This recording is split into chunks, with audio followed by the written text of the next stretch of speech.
नमस्कार दोस्तों, पुष्पराध्या चैनल में आप सभी लोगों का स्वागत है। दोस्तों, आज हम आप लोग को जो कथा सुनाने जा रहे हैं उसमें साक्षात महादेव जी कहते हैं अपने भक्त से कि माता लक्ष्मी कहाँ विराजती है, उनका वास कहाँ होता है। दोस्तों, कथा बहुत सुंदर है, शुरू से अंत तक जरूर सुनिएगा। और कथा अच्छा लगे तो मेरे वीडियो को लाइक कीजिएगा, शेयर कीजिएगा और कमेंट बॉक्स में जय महादेव जरूर लिखिएगा। तो चलिए कथा शुरू करते हैं।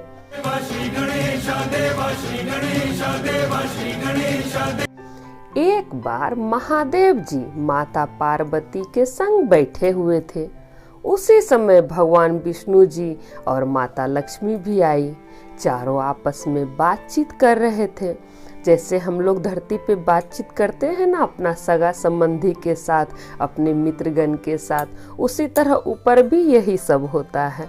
तो वहाँ भी चारों देवी देवता आपस में बातचीत कर रहे थे। तो भगवान विष्णु जी जो हैं वो महादेव जी से कहते हैं, आजकल धरती पर पुण्य कर्म बहुत हो रहा है। हर आदमी पूजा पाठ करता है, धर्म कर्म का काम करता है, सो हर आदमी अच्छा काम करता है। तो माता लक्ष्मी तुरंत उसी समय बोलती है कि हर आदमी जो आप लोग का पूजा करता है वो हमको पाने के लिए पूजा करता है, यानी कि लक्ष्मी जी को पाने के लिए पूजा करता है। तो भगवान विष्णु सुन के मुस्कुराने लगे। भगवान विष्णु जी जो है वो तो मायापति हैं, तो उनको एक लीला सूझा। वो धरती पर एक साधु का रूप धारण करके आए और महादेव जी के भक्त के घर वो पधारे।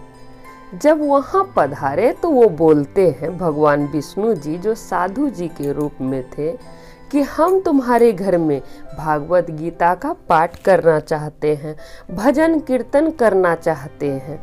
तो वो आदमी तुरंत तैयार हो गया, बोला ठीक है, हम अपने घर में ही आपका रहने का खाने का इंतजाम कर देते हैं, आप मेरे घर से ही प्रवचन कहिए। तो अगले दिन से प्रवचन का कार्यक्रम शुरू हो गया। पहला दिन तो कम आदमी जुटा, क्योंकि कम आदमी को पता था, तो पहला दिन कम आदमी जुटा। दूसरा दिन थोड़ा ज़्यादा आदमी जुटा, तीसरा दिन और ज़्यादा आदमी जुटा, चौथा दिन और आदमी जुटा। इसी तरह पूरा भीड़ लगने लगा। अब आप सोचिए, जब स्वयं भगवान विष्णु जी अपने मुंह से कथा कह रहे हैं तो वो कथा कैसा होगा। तो आदमी का जुटना तो वाजिब है। तो आदमी जुटते चले गया और भीड़ पूरा लगने लगा। अब माता लक्ष्मी को पता नहीं क्या सूझा। एक दिन माता लक्ष्मी भी धरती पर आ गई, एक बूढ़ी का रूप धारण करके। एक बूढ़ी का रूप धारण करके माता लक्ष्मी जी भी धरती पर आ गई और एक गरीब के घर गई। वो गरीब घर की महिला जो थी वो अपना घर बंद कर रही थी प्रवचन में जाने के लिए। तो बूढ़ी मैया जो थी वो उस औरत से कहती है कि बेटा, हमको प्यास लगा है, एक गिलास पानी दे दो। तो वो गरीब घर की महिला बोलती है कि नहीं, अब हम फाटक बंद कर रहे हैं, पहले से मेरा लेट हो गया है प्रवचन में, सो अभी हम पानी नहीं पिला सकेंगे। तो वो बूढ़ी औरत पूरा जिद करने लगी कि एक गिलास पिला दो, गला सूख रहा है मेरा। फिर उसको दया आ गया, गरीब औरत जो थी उसको दया आ गया। तो वो बोली ठीक है, तो अंदर गई और एक गिलास पानी ले आई, बूढ़ी मैया के हाथ में दे दी और बोली, मैया जल्दी पानी पीजिए, हमको पहले से लेट हो रहा है। तो मैया पानी पी ली, बूढ़ी मैया जो थी वो पानी पी ली और गिलास उसको लौटा दी। जब वो गिलास में पानी दी थी मैया को तो वो स्टील का गिलास था, और जब बूढ़ी मैया पानी पी के लौटाई तो वो गिलास सोने का हो गया। अब वो सोने का गिलास देख के वो महिला आश्चर्यचकित हो गई कि ये कैसे हो गया, और उसके मन में लालच जग गया कि गिलास में पानी पिलाएं तो गिलास सोने का हो गया, अगर खाना खिलाएंगे तो थाली कटोरी भी सोने का हो जाएगा। तो वो बूढ़ी मैया से कहती है कि मैया आप खाली पानी ही पीजिएगा, खाना नहीं खाइएगा, चलिए अंदर खाना भी खा लीजिए। तो बूढ़ी मैया बोलती है कि नहीं, तुमको प्रवचन में लेट हो रहा है ना, तुम जाओ प्रवचन में, हम आगे किसी दूसरे के घर में जाके खाना खा लेंगे। तो वो औरत बोली नहीं, आपको मेरे घर में ही खाना खाना होगा। और वो ज़बरदस्ती उसको अपने घर के अंदर ले गई और खाना परोस दी। जब मैया खाना खा ली, बूढ़ी मैया जब खाना खा के चली गई तो वो थाली और कटोरी सचमुच में सोने का हो गया। अब थाली और कटोरी सोने का देख के उस महिला के खुशी का ठिकाना नहीं रहा, गरीब महिला के खुशी का ठिकाना नहीं रहा। वो आसपास पड़ोस में जो प्रवचन सुन के आई थी सबको वो बताई कि मेरे घर एक बूढ़ी औरत आई थी, वो गिलास में पानी पी तो गिलास सोने का हो गया, थाली कटोरी में खाई तो थाली कटोरी सोने का हो गया। अब जितना महिला सुनी थी, मतलब जितना महिला उससे सुनी ये सब बात, उतना महिला नहीं गई उस दिन।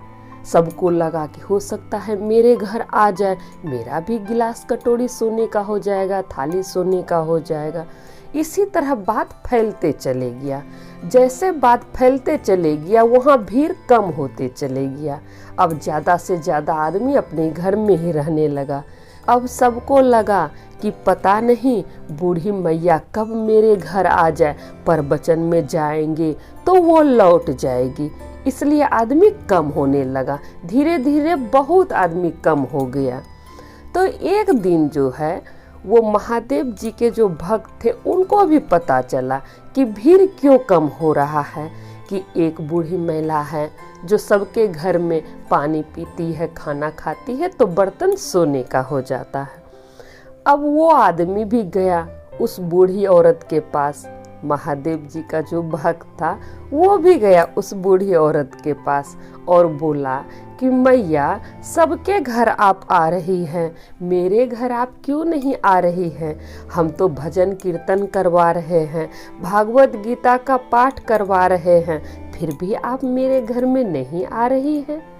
तब मैया बोली कि तुम सबसे पहले उनको भगाओ। तो वो आदमी बोला किसको भगाएं? तो मैया बोली कि जो तुम्हारे घर में प्रवचन कर रहा है, सत्संग कर रहा है, पहले तुम उसको भगाओ, फिर हम तुम्हारे घर में आएंगे।